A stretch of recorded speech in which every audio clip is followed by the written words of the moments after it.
Cuán firme cimiento se ha dado a la fe.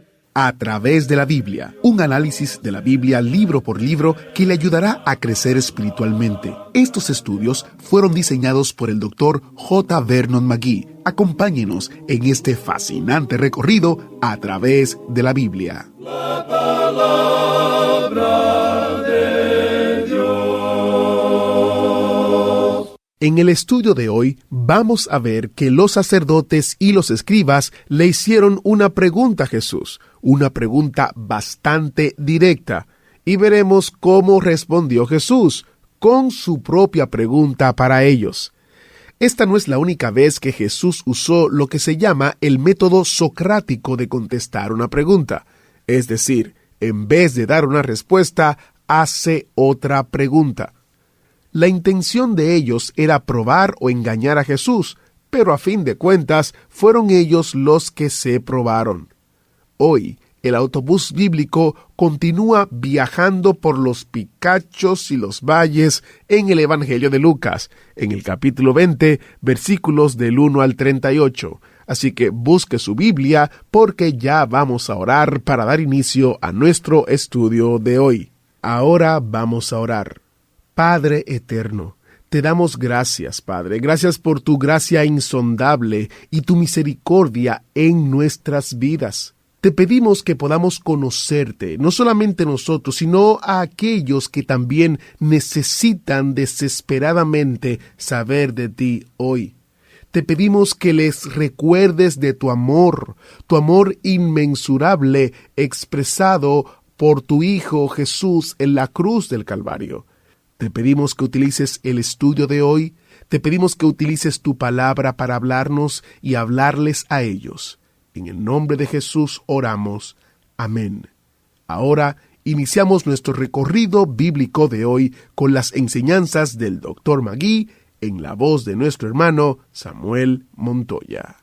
Continuando con nuestro estudio en el Evangelio según San Lucas, llegamos hoy al capítulo 20. En este capítulo, Cristo afirma su autoridad por medio de una pregunta en cuanto al bautismo que recibió de Juan. Consideraremos también la parábola de la viña. Asimismo, encontramos que Jesús habla en cuanto al dar tributo al César. Contesta a los herodianos y a los saduceos. Explica cómo es que Él es el hijo de David. Y finalmente amonesta a sus discípulos a guardarse de los escribas. Para comenzar nuestro estudio de este capítulo 20, tenemos el incidente en el cual la autoridad de Jesús es puesta en tela de juicio. Después que Jesús salió de Jericó, se fue directo a Jerusalén. Entró en la ciudad montado sobre un pollino, y el pueblo quedó conmovido, pero no le aceptó. Al contrario, esa misma multitud que cantaba «Hosana», más adelante en esa misma semana gritaba «Crucifícale». Luego limpió el templo y lloró en cuanto al futuro de Jerusalén. Y ahora lo vemos en esta ciudad donde tiene su encuentro final con los príncipes religiosos. Este grupo incluía a los herodianos, a los fariseos y a los saduceos. Leamos pues los primeros 3 versículos de este capítulo 20 de San Lucas.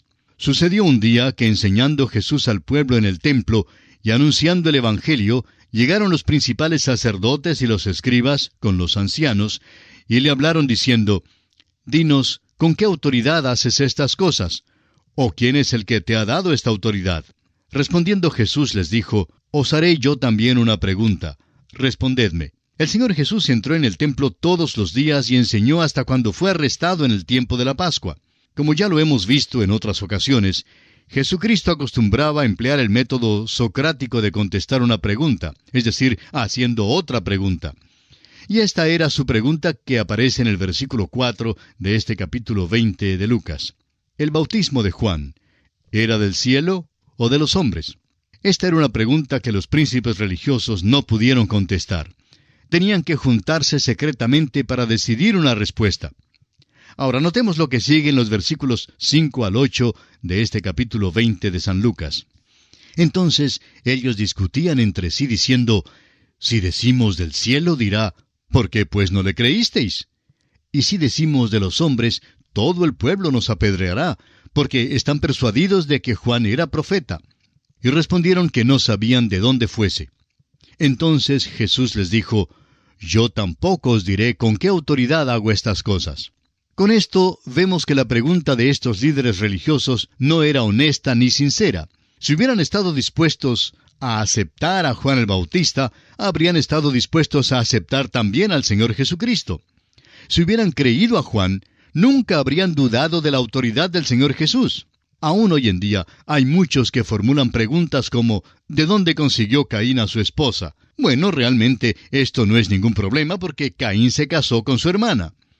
Creemos que cuando los hombres hacen preguntas de este tipo, o bien son creyentes simples que no han estudiado la palabra de Dios como debieran, o están haciendo una pregunta engañosa. Tiene que ser una de estas dos cosas porque hay una pregunta que surge antes de hacer una pregunta de este tipo, y esa pregunta es, ¿cree usted la palabra de Dios? Caín tuvo que casarse con su hermana. Ahora, si no se casó con su hermana, ¿quién más había por allí con quien él pudiera casarse? Amigo oyente, Dios espera que utilicemos la cabeza, que usemos nuestra inteligencia y nuestro sentido común. Y el problema hoy en día es que hay mucha gente que cuando se acerca a la Biblia deja su cabeza en alguna otra parte. Y necesitamos usar nuestra cabeza, porque la Biblia responderá al bueno y consagrado sentido común. El Señor, pues, respondió a esta pregunta y diremos que la respondió no respondiéndola. Si estos príncipes religiosos hubieran sido sinceros, habrían recibido una respuesta. Pero ellos simplemente no querían creer la verdad. Ese era el problema con ellos. Y llegamos ahora a la parábola de la viña, una parábola que también aparece en Mateo y en Marcos, y por eso no entraremos en muchos detalles al considerarla. Leamos los versículos 9 hasta el 16 de este capítulo 20 de San Lucas. Comenzó luego a decir al pueblo esta parábola.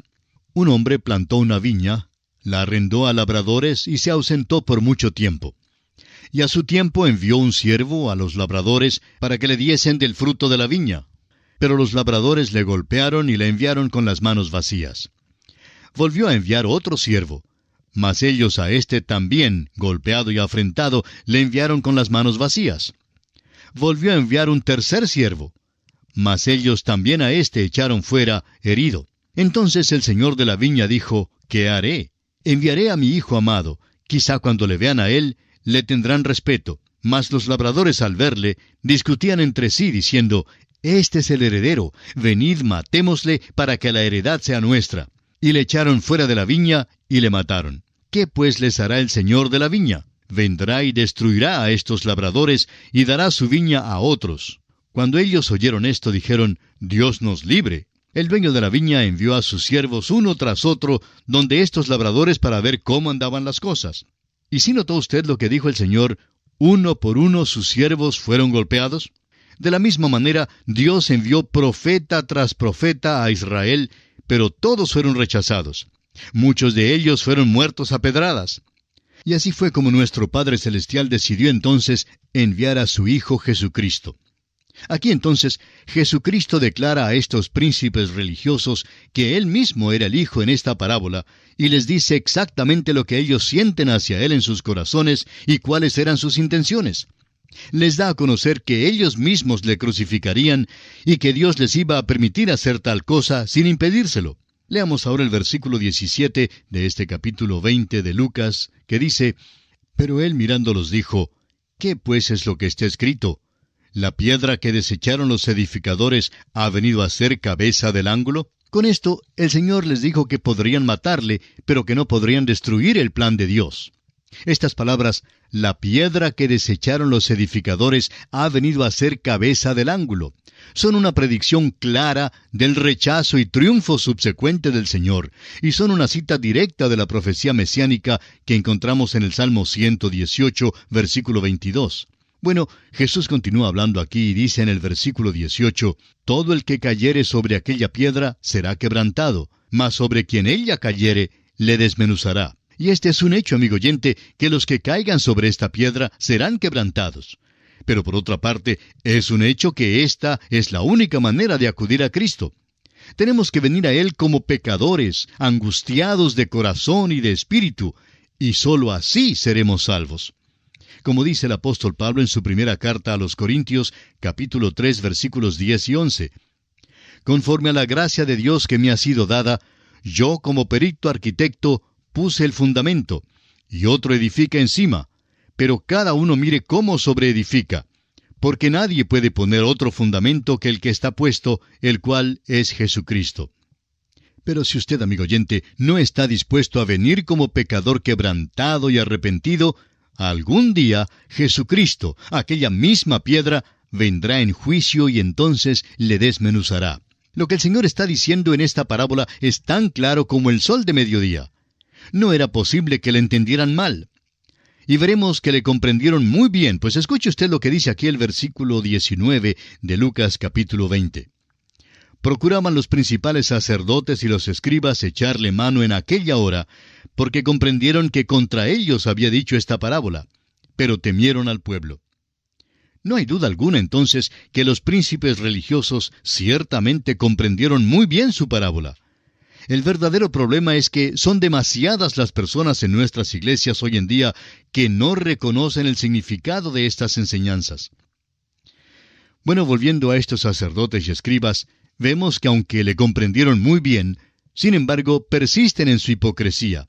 Y según los versículos 20 y 21 leemos: y acechándole enviaron espías que se simulasen justos, a fin de sorprenderle en alguna palabra, para entregarle al poder y autoridad del gobernador.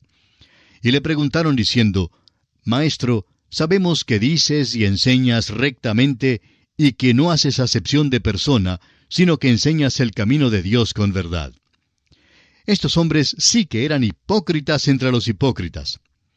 Ahora, en el versículo 22, estos fariseos preguntaron: ¿nos es lícito dar tributo a César o no? Sin duda eran los herodianos quienes propusieron esta pregunta porque querían librarse del César y poner a la casa de Herodes sobre Israel. Continuemos con los versículos 23 y 24 de este capítulo 20 de San Lucas. Mas él, comprendiendo la astucia de ellos, les dijo: ¿por qué me tentáis? Mostradme la moneda. ¿De quién tiene la imagen y la inscripción? Y respondiendo dijeron: de César. La pregunta de los herodianos era una pregunta malintencionada, cuyo único propósito era atrapar a Jesús.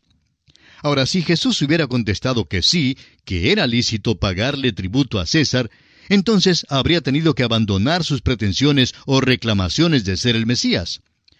Por otra parte, si hubiera dicho que no era lícito pagar tributo a César, entonces estaría expuesto al peligro de ser arrestado por sedicioso. Ahora, el método que Jesús adoptó para tratar esta pregunta es sumamente interesante. En primer lugar, puso en tela de juicio el derecho de estos dirigentes religiosos de tentarle. Les dijo: ¿por qué me tentáis? Luego pidió un denario romano. ¿Por qué pidió uno? Pues porque Jesús no tenía dinero. Y así él usó el dinero de ellos, y más que eso, creemos que así les demostró con una lección objetiva que ellos mismos estaban usando el dinero del César. Conozcamos ahora la sabia respuesta de Jesús a esta pregunta maliciosa en el versículo 25. Entonces les dijo: pues dad a César lo que es de César, y a Dios lo que es de Dios. Estaban usando el dinero de curso legal en el Imperio Romano. El Imperio Romano les daba ciertas ventajas y privilegios. Mediante su sistema legal, Roma mantenía la ley y el orden y brindaba su protección a sus súbditos. Roma construyó y mantuvo extensos sistemas de carreteras y mantuvo también abiertas las vías navales. El imperio tenía un sistema universal de moneda corriente, lo que por supuesto era de mucha ayuda en los negocios. Es natural entonces que los súbditos debieran a Roma algo por el uso de la moneda, las carreteras y por la ley y el orden que imponía. No había argumento alguno entonces de que al César le debían algo. Pero Cristo les recordó que a Dios también le debían algo, porque Él proveía para todas las necesidades básicas: la luz, el aire, el agua y los elementos necesarios para hacer las carreteras y las monedas. Hay dos áreas de nuestra vida de las cuales somos responsables. El hombre tiene tanto una obligación terrenal como una obligación celestial. Tiene responsabilidad física y responsabilidad espiritual. Los ciudadanos del cielo deben pagar sus impuestos acá en la tierra. Pero los peregrinos aquí deben depositar riquezas eternas en el cielo. No existe el buen ciudadano del cielo que no sea también un buen ciudadano aquí en la tierra. Volviendo ahora a nuestro relato, Vemos que los herodianos terminan su interrogatorio y vienen entonces ciertos saduceos con otras preguntas. Leamos el pasaje comprendido entre los versículos 27 al 38 de este capítulo 20 que estamos estudiando aquí en el Evangelio según San Lucas. Llegando entonces algunos de los saduceos, los cuales niegan haber resurrección, le preguntaron diciendo: Maestro, Moisés nos escribió, si el hermano de alguno muriere, teniendo mujer, y no dejare hijos, que su hermano se case con ella, y levante descendencia a su hermano. Hubo pues 7 hermanos, y el primero tomó esposa y murió sin hijos. Y la tomó el segundo, el cual también murió sin hijos. La tomó el tercero, y así todos los 7, y murieron sin dejar descendencia. Finalmente murió también la mujer. En la resurrección, pues, ¿de cuál de ellos será mujer, ya que los 7 la tuvieron por mujer? Entonces, respondiendo Jesús, les dijo: Los hijos de este siglo se casan y se dan en casamiento, mas los que fueren tenidos por dignos de alcanzar aquel siglo y la resurrección de entre los muertos, ni se casan ni se dan en casamiento, porque no pueden ya más morir, pues son iguales a los ángeles y son hijos de Dios al ser hijos de la resurrección. Pero en cuanto a que los muertos han de resucitar, aún Moisés lo enseñó en el pasaje de la zarza, cuando llama al Señor Dios de Abraham, Dios de Isaac y Dios de Jacob. Porque Dios no es Dios de muertos, sino de vivos, pues para Él todos viven. Los saduceos eran los de mayor prominencia y los que tenían mayores riquezas. Tenían la mayor influencia política. Los saduceos corresponderían a la sección liberal de la iglesia contemporánea, mientras que los fariseos serían como los de la teología más conservadora y ortodoxa. Los saduceos rechazaban todo lo que fuese sobrenatural. Por eso no creían en la resurrección. Pero, créanlo o no, su pregunta surge de una situación creada por el sistema mosaico. Esta es una referencia a la ley que aparece en Deuteronomio capítulo 25, versículos 5 y 6. Pero estos saduceos trataron de crear una situación absurda a base de esta ley, presentando este caso en que una mujer se casa 7 veces. Ahora, es verdad que tal cosa es muy poco probable. No obstante, fue algo que queda entre lo posible. En nuestro tiempo, hay ejemplos de quienes se han casado tantas veces, pero los que hacen tales cosas tienen más interés en la vida presente que en la del más allá. Ahora, el dilema creado por esta pregunta tan absurda se debió a 2 errores básicos de los saduceos. En primer lugar, no conocían las Escrituras. Y en segundo lugar, no conocían el poder de Dios. El problema se disipa con el reconocimiento del hecho de que en el cielo no prevalecen las mismas relaciones que prevalecen aquí en la tierra. La secta de los saduceos apareció más o menos en el año 300 antes de Cristo. Eran liberales. La mayoría de los sumos sacerdotes y de los que ocupaban altos cargos en el templo eran saduceos. Eran prominentes y ricos. Ahora, ¿no le parece a usted interesante, amigo oyente, que hoy en día la mayoría de los que buscan prominencia en las iglesias y la mayoría de los miembros de las iglesias ricas son liberales? Eso nos habla de que la naturaleza humana no ha cambiado a través de los siglos. Los saduceos negaban todo lo milagroso. Trataban de quitarle a las Escrituras todo lo que fuese sobrenatural. Estaban en conflicto directo con los fariseos, quienes sí creían en lo sobrenatural. Los saduceos nunca aceptaron la infalibilidad de las Escrituras. Hay una analogía muy notable entre las creencias de los saduceos y el liberalismo teológico de hoy en día. Los hombres más intolerantes que se haya conocido son liberales en su teología. El liberalismo es una divergencia del cristianismo histórico. Ahora, en cuanto al conservatismo y el liberalismo teológico, el doctor Louis Berkhoff ha dicho: la diferencia es tan grande entre 2 puntos de vista que uno de los 2 tendrá que abandonar el término cristiano. Y creemos que el liberal no es cristiano de ninguna manera, pues no está realmente interesado en seguir a Cristo ni en ser su discípulo. Muchas iglesias ya no deben ni siquiera llamarse cristianas. Deben llamarse clubes religiosos o algo por el estilo, porque en realidad no son cristianas. Hubo un tiempo en que los que no habían nacido de nuevo, los no creyentes, permanecían fuera de la iglesia, siendo que negaban la autoridad de la Escritura, la deidad de Cristo y lo sobrenatural, eran considerados como infieles y escépticos. Pero ahora muchos de ellos se encuentran detrás de los mismos púlpitos de las iglesias. Todavía son infieles y escépticos y siguen negando la deidad de Cristo y lo sobrenatural. Pero hoy en día han entrado en la iglesia sin que los cristianos se dieran cuenta. Tal como lo hicieron los saduceos, los liberales de hoy en día han sido muy hábiles políticos y han conquistado mucho también. Los saduceos, pues, eran los enemigos más enconados que tenía Cristo. Y fueron también los principales instigadores de la primera y cruel persecución que sufrió la iglesia. Todos los enemigos de Cristo perseguían un mismo propósito, la crucifixión de Jesús. Y fue así como los fariseos se unieron a sus adversarios tradicionales, los saduceos, para conseguirlo. El hecho es que los fariseos fueron los líderes en la persecución del Señor Jesucristo.